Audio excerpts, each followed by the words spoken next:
दोस्तों ये वीडियो देखें, मुकम्मल वीडियो देख कर जाए। बड़ी खूबसूरत वीडियो। आप सल्लल्लाहु अलैहि वसल्लम एक ही रात में स्टार्स, प्लैनेट्स, गैलेक्सीज को क्रॉस करते हुए जमीन से आसमान की तरफ गए। अब अल्लाह ने कुरान में एक जगह फरमाया है कि जमीन और आसमान के दरमियान हर चीज अल्लाह को सजदा करती है, विच मीन्स सारे stars, galaxies, planets, mountains, trees. लेकिन ये कैसे पॉसिबल है? सजदा तो इस तरह होता है। और कभी स्टार्स और प्लैनेट्स को हमारी तरह इबादत करते हुए किसी ने देखा है? लेकिन अल्लाह ने कुरान में बार बार कहा है कि ये सारी चीजें अल्लाह की इबादत करती हैं। तो यूनिवर्स के इन सारी चीजों में कोई ना कोई बात कॉमन, एक जैसी जरूर होगी। आज से बहुत साल पहले पूरी दुनिया का ये ख्याल था कि जमीन, अर्थ ही दुनिया का सेंटर है और जमीन तो साकिन है बेटा, जमीन रोटेट करती ही नहीं है, जमीन गर्दिश नहीं करती। लेकिन आज से 400 साल पहले गैलीलियो, जो एक इटालियन साइंटिस्ट थे, उसने दो लेंसेज को अलाइन करके रखा तो उसे पता चला कि ऐसे करने से दूर की चीजों को करीब से देखा जा सकता है। छोटे लेवल पर टेलीस्कोप्स दुनिया में पहले भी मौजूद थे, लेकिन इन्हें सिर्फ फौजी और समंदरी सफरों में यूज किया जाता था। लेकिन गैलीलियो ने इसी टेलीस्कोप को इंप्रूव करके इंसानों की तारीख में पहली दफा इसका रुख आसमान की तरफ किया, जिससे उसने दुनिया से पहली बार सूरज और चांद को बिल्कुल करीब से देखा। और गैलीलियो ने इन सारों की मूवमेंट को ऑब्जर्व करना शुरू किया। 1300 दुनियाओं को अगर मिला लिया जाए, इससे एक जुपिटर बनता है। गैलीलियो ने देखा कि ये भी बाकी प्लैनेट्स की तरह गोल है, लेकिन जुपिटर के ऊपर जो लाइट है वो महीने के डिफरेंट दिनों में बिल्कुल बदल रही है। और उसने देखा कि वीनस और सैटर्न का भी यही हाल है। अब ये सब कुछ तभी पॉसिबल था कि अगर ये सारी चीजें सूरज के गिर्द घूम रही हो, दुनिया के नहीं। गैलीलियो ने ये बातें पूरी दुनिया को बताई कि यूनिवर्स का सेंटर दुनिया नहीं बल्कि सूरज है। लेकिन इस बात को सुनकर यूरोप के सारे चर्चेस उसके दुश्मन बन गए, क्योंकि उस जमाने के पोप का ये ख्याल था कि जमीन ही यूनिवर्स का सेंटर है। और सिर्फ पोप का नहीं, पूरी दुनिया का ये ख्याल था। जमीन तो साकिन है। जिसकी वजह से गैलीलियो को चर्च से ये सजा मिली कि वो हमेशा के लिए घर में बंद कर दिया जाएगा। लेकिन गैलीलियो ने अपना काम जारी रखा और उसकी इन रिसर्चेस को बाद में पूरी दुनिया ने माना। इवन पोप ने भी गैलीलियो के मरने के 350 साल बाद पूरी दुनिया के सामने उससे माफी मांगी और कहा कि हम गलत थे और आप सही थे।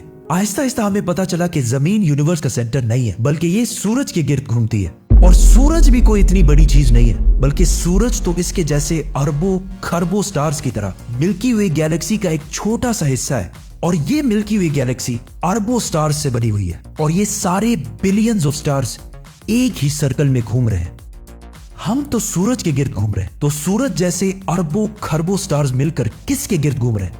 Super massive black hole. Have a supermassive black hole at their center.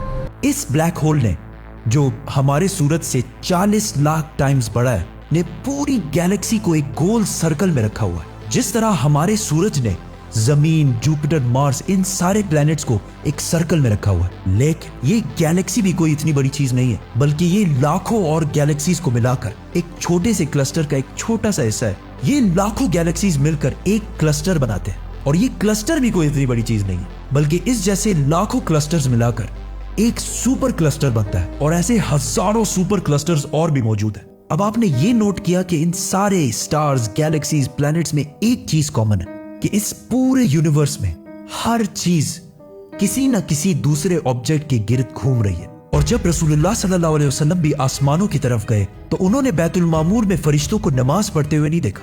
वो भी किसी चीज के गिर्द घूम रहे थे। लेकिन घूमने का इबादत से क्या ताल्लुक है? अल्लाह ने तो कहा है कि ये सारी चीजें इबादत करती हैं। आपको पता है अल्लाह ने ये बात किस सूरत में कही है? सूरह हज में।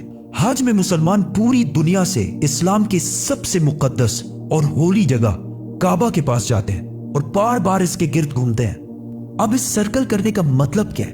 जब मुसलमान काबा के गिर्द घूमता है तो वो उस वक्त अकेला नहीं घूम रहा होता, बल्कि चांद, प्लैनेट, स्टार्स, गैलेक्सीज, क्लस्टर्स सारों के साथ एक ही इबादत में शामिल हो जाता है। तो ये सारी चीजें हमारी तरह इबादत नहीं करती, बल्कि हम मक्का जाकर इनकी तरह इबादत करते हैं। लेकिन इस आयत में तो लिखा है कि ये सारी चीजें अल्लाह को सजदा करती हैं। सजदा का मतलब सिर्फ हमारे वाला सजदा नहीं है, बल्कि अल्लाह के निजाम के मुताबिक चलने को भी सजदा कह सकते हैं। लेकिन अल्लाह ने इस आयत में सिर्फ स्टार्स, गैलेक्सीज और प्लैनेट्स का नहीं कहा, बल्कि हर चीज, पहाड़, दरख्त, जानवर, सब का कहा है। ये तो सर्कल्स में नहीं घूमते। आज से हजारों साल पहले एंशिएंट ग्रीस में ये कॉन्सेप्ट बना कि कायनात की हर चीज एक बहुत ही छोटे पार्टिकल एटम से बनी हुई है, जिसको फिर 2000 साल तक पूरी दुनिया भूल गई। लेकिन आज से 200 साल पहले इस कॉन्सेप्ट पर रिसर्च दोबारा शुरू हुई और साइंसदानों की रिसर्च से पता चला कि एटम सबसे छोटा पार्टिकल नहीं है, बल्कि इसके अंदर और भी पार्टिकल्स हैं, जैसे प्रोटॉन्स, न्यूट्रॉन्स, इलेक्ट्रॉन्स। प्रोटॉन्स और न्यूट्रॉन्स हमेशा एटम के सेंटर में होते हैं और इलेक्ट्रॉन्स हमेशा इनके गिर्द घूम रहे होते हैं, ऑलमोस्ट बिल्कुल उसी तरह जिस तरह प्लैनेट सूरज के गिर्द घूमते हैं और स्टार्स ब्लैक होल के गिर्द घूमते हैं। जिसका मतलब है कि कायनात की हर चीज चाहते या ना चाहते हुए किसी ना किसी चीज का तवाफ कर रही है। और जब कोई मुसलमान काबा का तवाफ करने जाता है तो वो कायनात की हर छोटी से छोटी चीज, जैसे एटम के अंदर इलेक्ट्रॉन से लेकर कायनात के सबसे बड़े ऑब्जेक्ट्स, प्लैनेट्स, स्टार्स, गैलेक्सीज और इवन बैतुल मामूर में फरिश्तों के साथ एक ही इबादत में शामिल हो जाते हैं। हो सकता है इसीलिए इस्लाम में तवाफ करना सबसे बड़ी इबादत है। तो जब सूरह हज में अल्लाह ने फरमाया कि ये सारी चीजें मेरी इबादत करती हैं, तो ये हमारी तरह इबादत नहीं करती, बल्कि हम मक्का में काबा का तवाफ करके इनकी तरह अल्लाह की इबादत करते हैं। लेकिन इन सारी चीजों का तवाफ करने का एक फिक्स टाइम है और जैसे ही ये टाइम पूरा होगा तब हर शख्स मालूम कर लेगा कि वो क्या लेकर आया है। सब्सक्राइब।